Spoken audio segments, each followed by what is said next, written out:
السلام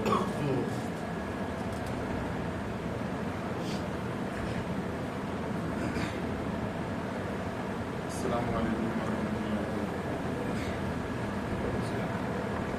الحمد للہ نحمده ونستعینه ونستغفره ونؤمن به ونتوکل علیہ ونعوذ باللہ من شرور انفسنا ومن سیئات اعمالنا من يهده الله فلا مضل له ومن يضلل فلا هادي له ونشهد ان لا اله الا الله وحده لا شريك له ونشهد أن سيدنا ومولانا محمدا عبده ورسوله صلى الله تعالى عليه وعلى آله وأصحابه أجمعين، أما بعد قال الله تبارك وتعالى في كلامه المجيد: أعوذ بالله من الشيطان الرجيم، بسم الله الرحمن الرحيم. ويل لكل همزة لمزة الذي جمع مالا وعدده يحسب أن ماله أخلده كلا لينبذن في الحطمة وما أدراك ما الحطمة نار الله الموقدة التي تطلع على الأفئدة إنها عليهم مؤصدة في عمد ممددة. صدق الله العظيم وصدق رسوله النبي الكريم ونحن على ذلك لمن الشاهدين والشاكرين والحمد لله رب العالمين. رب اشرح لي صدري ويسر لي أمري واحلل عقدة من لساني يفقهوا قولي آمين برحمتك يا أرحم الراحمين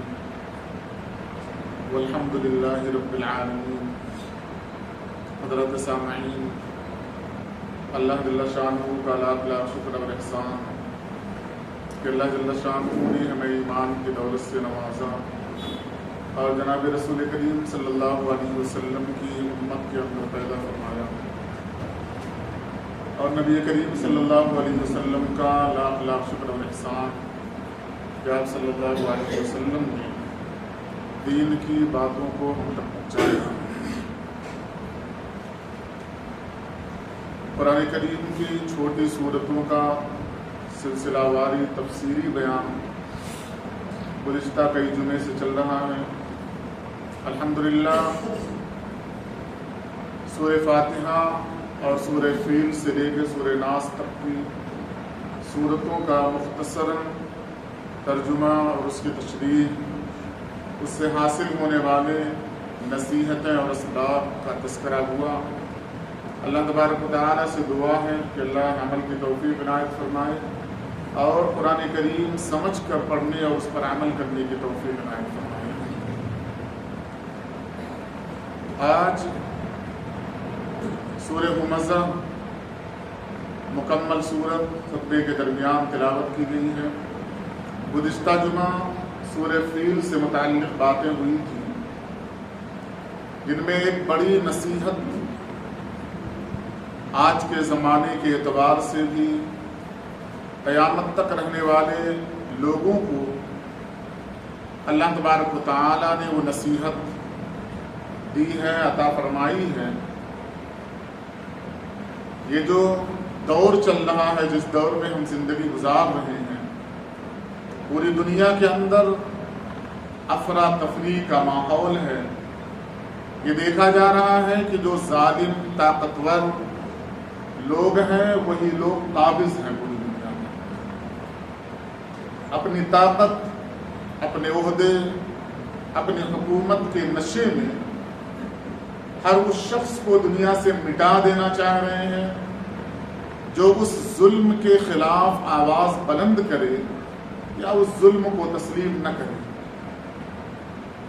سورہ فیل سے اللہ تبارک و تعالیٰ نے وہ عبرت و نصیحت ہمیں دی ہے اور یہ بتایا ہے کہ جس وقت سپر پاور طاقت ابرہا کے ساتھ تھی، خانہ کعبہ کو گرا دینا چاہ رہے تھے، ڈھا دینا چاہ رہے تھے، مکمل طاقت لے کر آئے تھے، انسانوں نے اپنی کمزوری کا اعتراف کر لیا تھا، اللہ تبارک و تعالیٰ کے سامنے اس بات کا اظہار کر دیا تھا کہ اللہ ابرہا اور اس فوج کا مقابلہ ہم نہیں کر سکتے، تو اللہ تبارک و تعالیٰ نے چھوٹے چھوٹے پرندوں کے ذریعے سے اللہ تعالیٰ نے اپنے گھر کی حفاظت کی اور مدد کیا۔ اللہ طاقت کے مقابلے میں طاقت کا محتاج نہیں ہے، لیکن کچھ شرائط اللہ تبارک و تعالیٰ نے قرآن کریم میں بیان کیے ہیں۔ اللہ تعالیٰ نے قرآن میں بتایا کم من فئۃ قلیلۃ غلبت فئۃ کثیرۃ بإذن اللہ، کہ بہت سی چھوٹی چھوٹی جماعتیں بڑی جماعتوں پر اللہ کے حکم سے غالب آ گئی، اور اللہ کا حکم اللہ کے ان بندوں کے ساتھ خاص ہوا کرتا ہے جو اپنے آپ کو بندہ بنا کر رکھیں، جو اپنا رشتہ اللہ سبحانہ و تعالی سے جوڑ کر رکھیں، تعلق قطع نہ ہونے پائے، تعلق جڑا ہوا رہے، اللہ کے در پر حاضری دیا کریں، اس بات کا دنیا والوں کو احساس دلائیں کہ جس رب کو میں مانتا ہوں اس رب کے حضور رب نے جتنی بار کہا ہے اپنے سر کو جھکا کر میں اس بات کی گواہی دیتا ہوں کہ میں بندہ ہوں، اللہ نہیں ہوں، میرا ایک رب ہے جس نے مجھے حکم دیا ہے، مجھے ایک شریعت دی گئی ہے جو آخری شریعت ہے، جس کو لانے والے جناب محمد رسول اللہ صلی اللہ علیہ وسلم کی ذات گرامی ہے۔ آپ کا حکم ہے کہ جیسا میں نے کیا ویسا تم کرو، میں ویسا ہی کر رہا ہوں۔ یہ شرائط ہیں اللہ تبارک و تعالی کے۔ سورہ ہمزہ اس کے نزول کے تعلق سے علماء مفسرین نے لکھا ہے کہ جب مسلمان اسلام قبول کرنے لگے، جب لوگ اسلام قبول کرنے لگے، مسلمانوں کی تعداد بڑھنے لگی کفار مکہ کی مخالفت کے باوجود، تو لوگوں نے مشورہ کیا کیوں نہ ہم محمد رسول اللہ صلی اللہ علیہ وسلم کی کچھ کمیاں نکالیں، برائیاں بیان کریں، مسلمانوں کی برائی بیان کریں، پیٹھ پیچھے بھی برائی کی جائے اور ان کے سامنے بھی طعن و تشنیع کیا جائے۔ علماء مفسرین نے کچھ لوگوں کے نام ذکر کیے ہیں، ولید وغیرہ جیسے بڑے بڑے سرداران مکہ ہیں، کہ ان لوگوں نے نبی کریم صلی اللہ علیہ وسلم کی اور صحابہ کرام کی برائیاں آپ کے غیر موجودگی میں کرنا شروع کیا، جسے غیبت کہا جاتا ہے۔ اور کبھی کبھی ایسا بھی ہوتا تھا کہ آپ سامنے سے گزرے تو ان لوگوں نے طعنہ بھی دیا۔ اللہ تبارک و تعالی نے قرآن کریم کی سورت نازل کی اور فرمایا وَيْلٌ لِكُلِّ هُمَزَةٍ لُمَزَةٍ۔ علماء مفسرین نے لکھا ہے 2 سورت پوری قرآن کریم کے اندر لفظ ویل سے شروع ہوئی ہے۔ ویل کا مطلب ہلاکت، بربادی، ستیہاس، اور ویل کا ایک لفظ علماء مفسرین نے لکھا ہے کہ یہ ایک وادی ہے جہنم کے اندر جس کا نام ہے ویل، بڑی خطرناک وادی۔ اللہ تعالیٰ نے 2 سورتوں کی شروعات لفظ ویل یعنی ہلاکت سے کی ہے۔ مفسرین نے لکھا ہے دونوں سورتوں کے اندر جو احکامات بیان کیے گئے ہیں اس کا تعلق انسانوں سے ہے۔ ایک کا تعلق انسانوں کے مال سے ہے اور دوسری سورت کا تعلق انسان کی عزت نفس اور عزت اور اس کی بزرگی اور اس کی شان سے ہے۔ ویل للمطففین، جہاں اللہ تبارک و تعالی نے لفظ ویل کا تذکرہ کیا، وہاں تذکرہ کیا ہے کمی کے ساتھ تولنے کا، کہ بندوں کا تعلق ہے، مال کا تعلق ہے ایک دوسرے کے ساتھ، کہ لیتے ہیں تو زیادہ لے لیا کرتے ہیں، دیتے ہیں جب وزن کر کے تو کم دے دیا کرتے ہیں۔ اللہ تبارک و تعالیٰ فرما رہے ہیں ایسے شخص کے لیے ہلاکت ہے۔ لفظ ویل، ایک تو ہلاکت دنیا کے اندر، دوسری ہلاکت جہنم کے اندر، کہ وہ جہنم جس کا سورہ ہمزہ کے اندر اللہ تبارک و تعالیٰ نے تذکرہ کیا ہے بڑی خطرناک انداز میں۔ اللہ تبارک و تعالیٰ نے، آپ صلی اللہ علیہ وسلم نے فرمایا کہ عرش کے اوپر اللہ تعالیٰ نے لکھا ہوا ہے کہ میری رحمت میرے غضب پر بھاری ہے۔ قرآن کریم میں اللہ تبارک و تعالیٰ نے تذکرہ کیا کہ میں نہیں چاہتا کہ میں کسی کو عذاب دوں، یعنی عذاب کے لیے میں نے انسانوں کو نہیں پیدا کیا ہے، غضب یہ اللہ تبارک و تعالیٰ نازل نہیں کرنا چاہتے، اپنی رحمت کا نزول اللہ تبارک و تعالیٰ کرنا چاہتے ہیں، لیکن بندہ خود ایسے اعمال کرتا ہے کہ اللہ کے غضب کو وہ مدعو کرتا ہے، بلاتا ہے، دعوت دیتا ہے۔ اس واسطے اللہ تبارک و تعالیٰ نے لفظ ویل کا جو تذکرہ کیا ہے وہ انسانوں کے مال کے ساتھ ایک جگہ کیا، اور دوسری جگہ عزت نفس کی بنیاد پر اللہ تبارک و تعالیٰ نے کیا۔ کیا کہا سورہ ہمزہ کے اندر؟ وَيْلٌ لِكُلِّ ہُمَزَةٍ لُمَزَةٍ، ہلاکت ہے اس شخص کے لیے جس کے اندر وہ صفت ہے کہ وہ غیبت کرنے والا ہے۔ ہمزہ پیٹھ پیچھے برائیاں کرنے والا ہے، لمزہ سامنے برائی کرنے والا ہے۔ بعض مفسرین نے ہمزہ اور لمزہ دونوں کے الگ الگ معنی بھی بیان کیے ہیں۔ ہمزہ اکثر مفسرین نے بیان کیا پیٹھ پیچھے برائی کرنے کے، لیکن امام قرطبی رحمۃ اللہ تعالی علیہ نے دونوں معنی دونوں لفظ کے لیے بیان کیے ہیں۔ ہمزہ تانا دینے کے معنی میں بھی آتا ہے، غیبت کرنے میں بھی آتا ہے، اسی طریقے سے لمزہ تانا دینے کے لیے بھی آتا ہے اور غیبت کرنے کے لیے بھی آتا ہے۔ اللہ تبارک و تعالیٰ نے اس سورت کے اندر کفار مکہ کے ان صفات کا تذکرہ کیا، لیکن لفظ کفر کا تذکرہ اللہ تعالیٰ نے نہیں کیا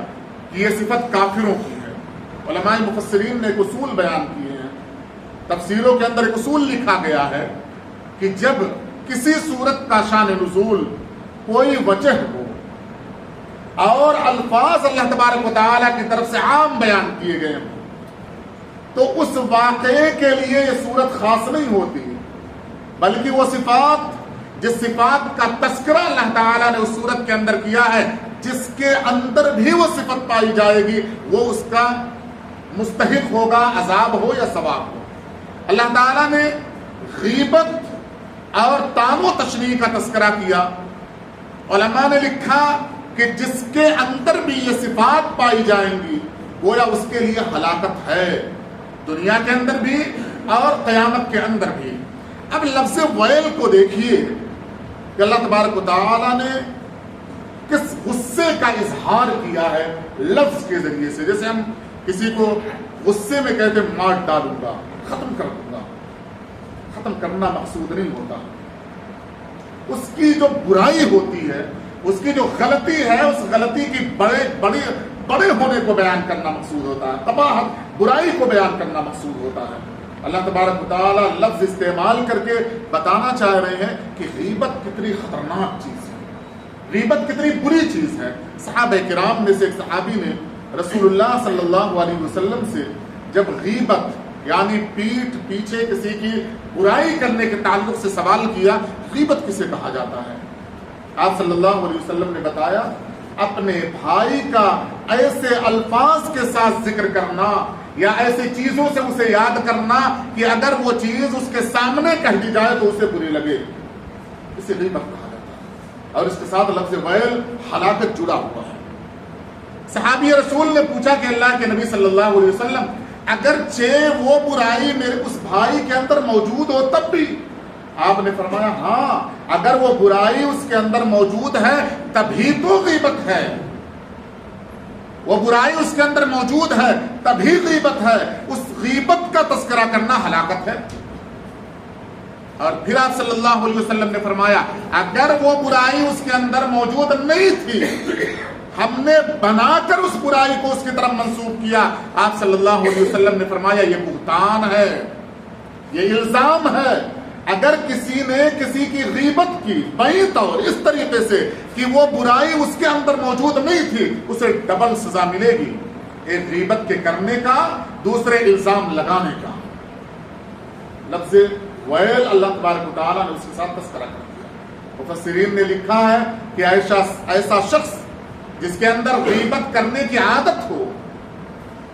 بہتان باندھنے کی عادت ہو، تانا دینے کی عادت ہو،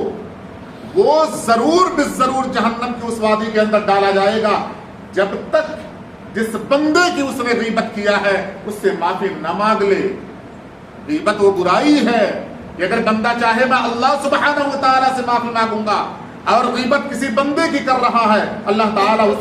اس کی توبہ کو معاف کرنے والے نہیں ہیں۔ جسے آپ نے تکلیف دیا ہے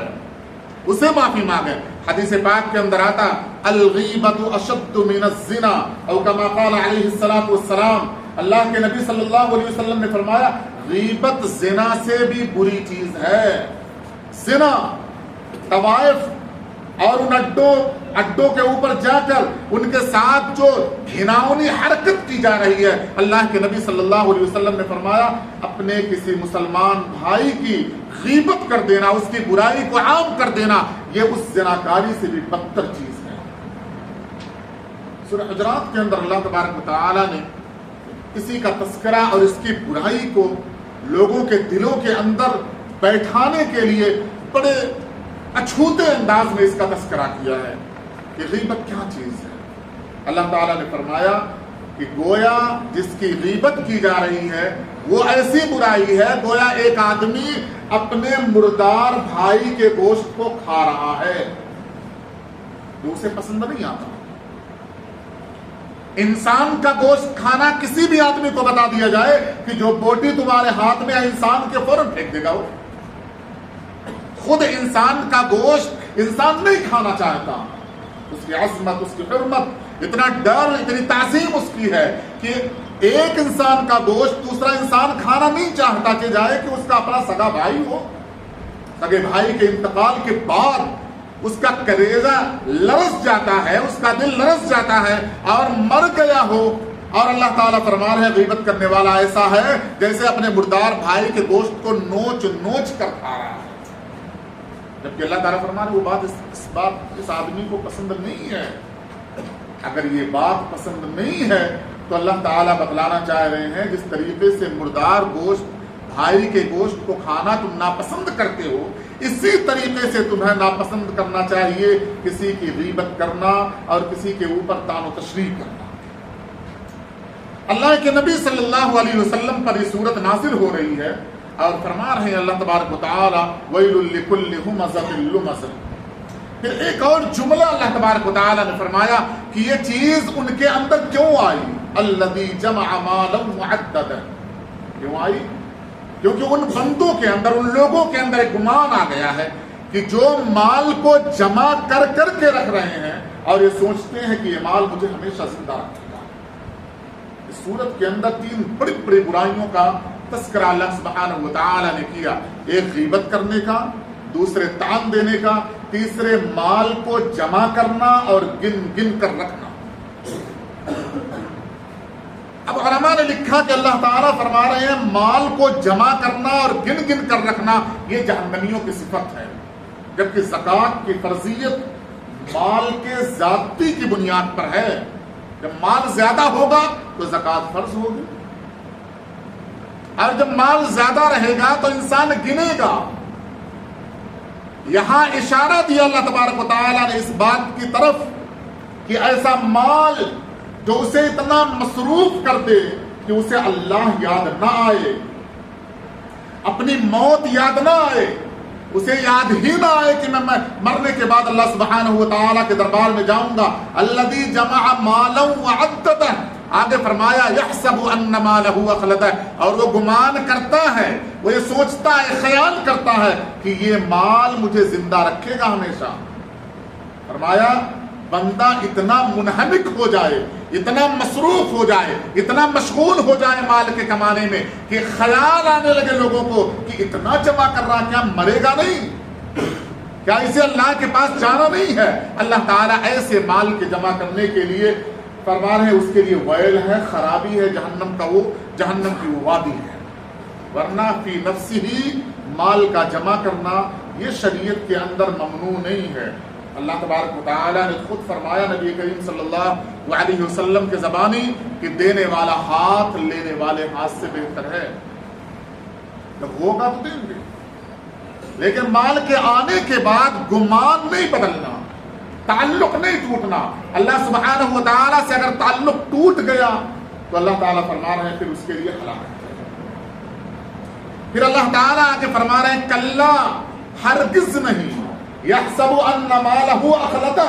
جو ان لوگوں نے گمان کر لیا، سوچ لیا ہے کہ یہ مال مجھے ہمیشہ زندہ رکھے گا، اللہ تعالیٰ فرما رہے ہیں کلا، ایسا ہرگز نہیں ہوگا۔ لَيُنبَذَنَّ فِي الْحُطَمَةِ، بلکہ وہ اس آگ کے اندر ڈالے جائیں گے جو آگ انہیں توڑ مروڑ دے، ریزہ ریزہ کر دے، جو پرزے الگ الگ کر دے۔ پھر اللہ تعالیٰ نے نبی کریم صلی اللہ علیہ وسلم سے سوال کیا وما ادراک ما الحطمہ، جس آگ کے اندر ڈالا جائے گا کیا آپ کو پتا ہے وہ آگ کیا ہے؟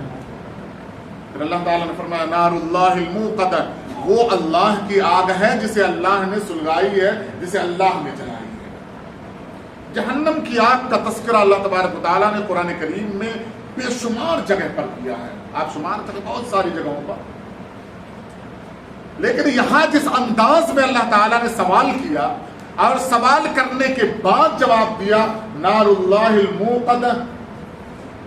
علماء مفسرین نے آگ کی کچھ تفسیر بیان کی، تشریح کی ہے